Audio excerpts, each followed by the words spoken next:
Okay, welcome everyone. Thank you so much for being here. And even I know after having a white night in St. Petersburg, it's pretty tough to get up in the morning and go to the sessions. So welcome everyone who made it. And I hope it will be a quite interesting time that we have together. Mr. Fürst already introduced Leistritz yesterday, so I don't have to do this again. You know us already. I just flew in last night to join our group from Leistritz here. So it will be, I hope, a very nice day together. It still is the wrong paper, sorry. It's the compounding market. This one. Yeah, this is one. So what will we start out with is to talk about the compounding market and also in particular about the plastics market. To start out with, I will give you an overview of the various markets and go from the world to Eastern Europe to Russia to see what's going on in the market, which is, I think, for us very important, but also I'm sure that you are interested in this topic. So what we can see is basically that the total world demand of plastics has been rising tremendously over the years. Every year we had growth rates up until the 2000s of about 6.7% of plastics world demand, and the biggest growing countries were, were of course China, Greater China. You can see the growth rates are huge. Europe also has quite a growth rate, and we will see very soon why that is. So basically we can see plastic is a growing market. I have to get used to this. Here you can see the various raw polymers that are needed for the polymer demand. As you can see, PE is number 1, PP number 2. Almost a quarter of all plastics demand is in polypropylene. Of course, PVC still a very big player. And then we see PET at a very high rate. And finally, engineering polymers. So what we can basically say for us in compounding, which we will talk about, the polyethylene and the polyester is pretty important. ABS is important. PVC for twin screw compounding with co-rotating extruders is not the number 1 application, because with our high shear rate in the co-rotating twin screw, the PVC is not our number 1. But of course polypropylene is what we see all the time, and this is what we also see later in the slides, and also polyethylene, polymers, engineering polymers getting more and more important.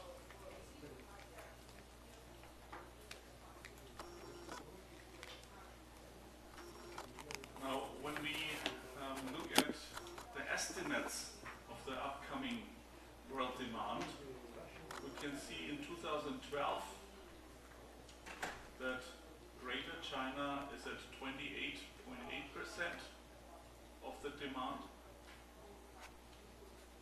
Europe at 20. And now when you look at the estimates for 2017, you can see that China has grown quite a bit by then. And Europe, compared to the other ones, is less. So you see the markets are shifting towards Greater China, Asia, and also the North American region is losing in share of the consumption. But, and that's important to keep in mind, it's not a reduction. The demand is still growing from 225 million tons to 291 million tons. So that means all markets are still growing. The demand is still growing in every market, but the shares are shifting.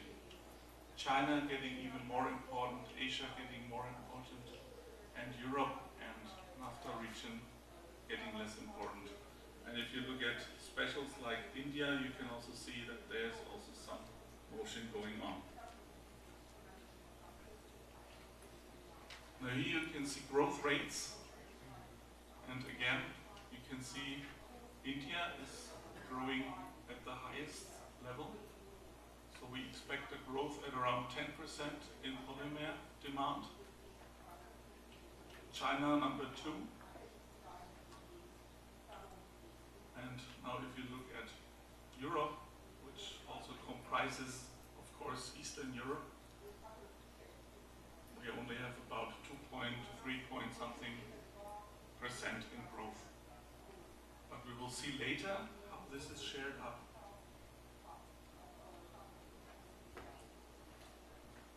Now this is the demand of plastics per capita, meaning how much does a single person use in plastics in kilogram.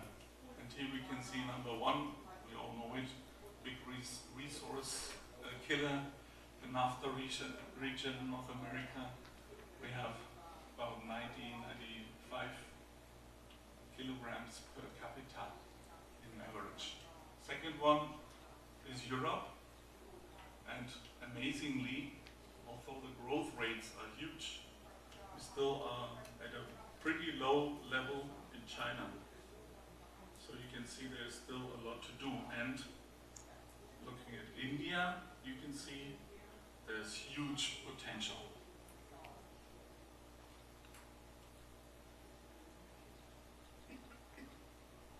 Here another, here you can see again the growth rates. And as we said before, the growth rates in Europe and NAFTA are lower, but we already have very high demand. So basically those markets are huge, and the smaller markets still growing tremendously. Now let's look at Europe, and this is, I think, now more important and interesting for us, because we saw Europe is not growing at a very high rate, but it's growing.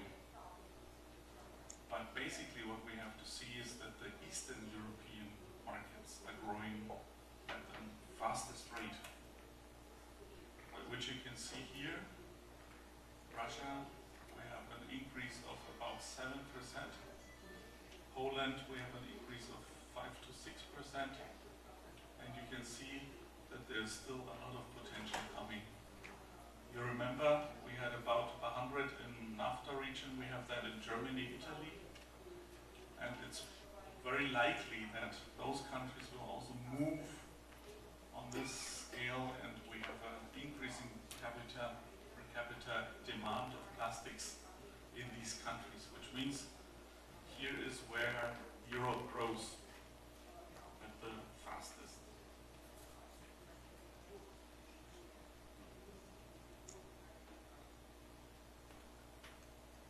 Another picture of this, you can see the population. You all know it, I'm sure, even from here. Here in Russia we have the highest population in Europe. So you can imagine what happens if this population needs the same level of plastics as the older Western nations like Germany. There's huge potential.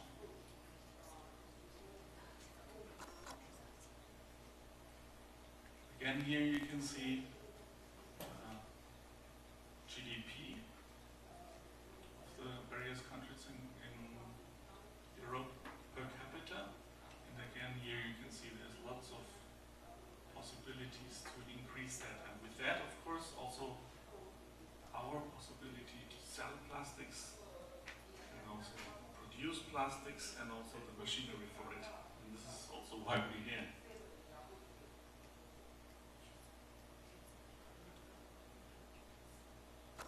Another indicator of this is, and this is especially for compounding, is the sale of master batch, highly concentrated master batches, that when we look at it in the past 10, 11 years, you can see it's been quite an up and down in various regions. But if we follow, for example,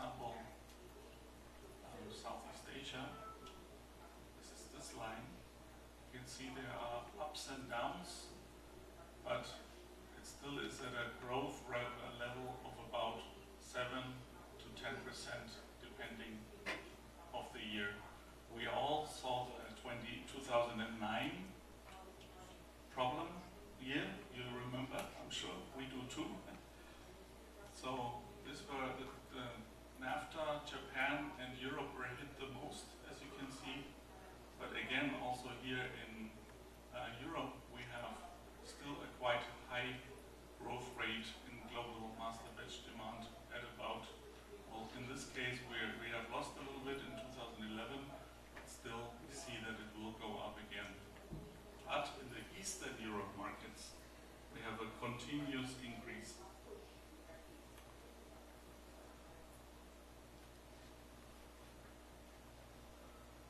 Now this is a pretty tough slide to read, especially for the people in the back, but I will try to help a little bit. Here you see the plastics production, which is at about 10 million tons a year. But the demand, the consumption is at 18. And it's rising up to 23. So you see that very clearly there is a big growth rate in plastics production necessary to fill up for the market need. The market demand is growing very fast, and the production is not even growing as fast as the market needs it. And especially for compounding, this is a good message, because we have a pretty big growth rate for Central and Eastern Europe of almost 6%, 5.8%. That's quite high. You remember the numbers for complete Europe? We will get into detail just in a few seconds. And here you can see the consumption by application. And again, as you would expect, packaging is number one. Almost half of all the plastics goes into packaging, 46% in Central and Eastern Europe, which is pretty normal for industrial countries. And for us, it's also important for extrusion, since Leistritz is an extrusion company. Quite some of the consumption is done by the processing method of extrusion. And also the extrusion magazine, Mr. Kravitz is just taking pictures. This is why you're so big here, because it's fine. Almost half of the processing method for plastics used here is extrusion. Second one, injection molding with 27%. Okay, let's look at some various country statistics. And again, I apologize for the size of the fonts, but I will explain it to you. Looking at Russia, we can very clearly see that even here the market is growing at a faster pace. Here you can see an estimated growth for compounds of 6.6% over 2012 up to 2016. Even higher than general Eastern Europe. And again, here you can see also the production is at a pretty good level, and we expect that the Russian market can pretty much help itself and produce enough plastics for itself at this production rate for compounding. Compared to this, Ukraine, we have a growth rate of 6.7% in compounding. But here we can see that the plastics production is only half of what the market needs, only half, which means that Russia also has a huge potential in Ukraine to sell their production, and also European suppliers have a great potential to sell their plastics in the Ukraine. Turkey is not really an Eastern European country, but was southeastern. Here also we have a very high growth rate, and we can, as Leistritz, can see that very clearly that there's a lot of motion in this market, lots of new lines being set up. So this is, for us, the closest market that is thriving and going up very quickly. Czech Republic, similar to that, also 5.1% in growth.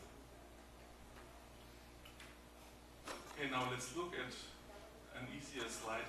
Everybody can see this again. This is what we have seen in the slides before in an aggregated way. Here we see the percentages of growth, and we just saw Central and Eastern Europe is at 5.8%.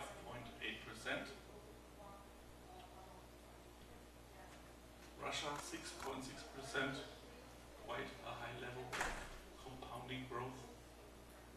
We saw Ukraine 6.7%, Turkey 5.2%, and Czech Republic 5.1%. And now, the first question for this morning, for you to wake up and think a little bit, how much do you think we have growth rate in Germany for compounds? 1%. 1%? First answer, anybody opposes to that? 3? I like you. Okay, you're a little bit closer. 1.7%. Well, actually 3 is a little closer to that. Not 3. Well, anyways, you can see that the developed markets like Germany, we don't have such high growth rates because we already have a very high consumption of plastics compared to the Eastern European markets. And these are just examples. There are lots of other markets growing in a rapid pace. They are the ones that are developing quickly. But now another question. We have the green countries, the Asian countries here. Actually, Kazakhstan is really, it's half Asian, it's really Asian. How much do you think we have in India? Of estimated growth? More than 6. More than 6? Everybody agrees? 20. 20? Oh, okay, let's see. 8.4, but still quite a bit, yeah, compound growth. Kazakhstan, whoa, 9.2%, that's very high. And finally, China, the biggest market in the world, as we can see, still growing at a very high pace, only 6%. But still, I mean, quite some more than Germany. So lots to do for compounders and companies that sell compounding equipment such as Leistrids. But I think now you have an overall idea of where the markets are shifting.